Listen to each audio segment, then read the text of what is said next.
सूरजला असं वाटतं की त्याचा जो गेम आहे तो आता खूप डल झालेला आहे आणि तो चांगला गेम खेळत नाहीये आणि हे खरं आहे। 2 आठवडे झाले सूरजचा मला अजिबातच गेम दिसत नाही आणि सूरजच्या घरामध्ये इन्व्हॉल्वमेंट पण खूप कमी दिसत आहे आणि यामुळेच सूरज या हप्त्यामध्ये या आठवड्यामध्ये नॉमिनेटेड आहे। पण सूरज नेमकं कुठे चुकतंय आणि सूरजला नेमकं काय करायला पाहिजे याबद्दल अभिजित आणि प्याडेने खूप चांगलं सूरजला मार्गदर्शन केलं आहे आणि याबद्दलच मी तुम्हाला सांगणार आहे की नेमकं काय बोलले आणि सूरजला नेमकं काय करायला पाहिजे। तर व्हिडिओ शेवटपर्यंत नक्की बघा।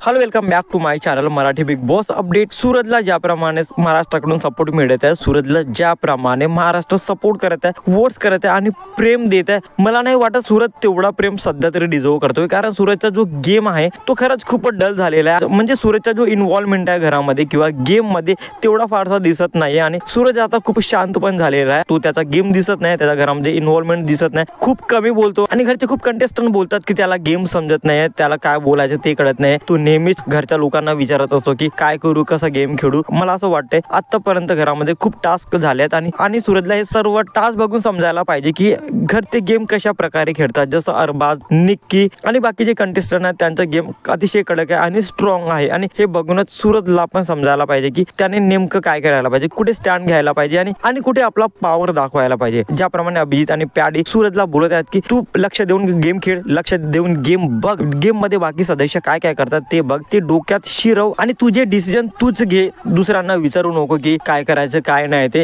तुला जे वाटतं ते खेळ, तू जसा आहेस तू तसाच दाखव। मला असं वाटतं सूरजने जर अभिजित आणि प्याडीचं ऐकलं तर तो खरंच परत एकदा ऍक्टिव्ह होऊ शकतो आणि सूरजमध्ये खूप पॉवर आहे आणि तो खूप कॅपेबल पण आहे की या गेम मध्ये खूप समोर जाऊ शकतो। पण सूरज आता थंड झालाय, सूरजला ऍक्टिव्ह व्हायला पाहिजे, सूरजला आपला गेम दाखवायला पाहिजे। तुम्हाला काय वाटतं या अपडेट्स बद्दल कमेंट मध्ये नक्की सांगा आणि अशाच इंटरेस्टिंग व्हिडिओसाठी भावाच्या चॅनलला सबस्क्राईब करा, शेअर करा। Thank you so much.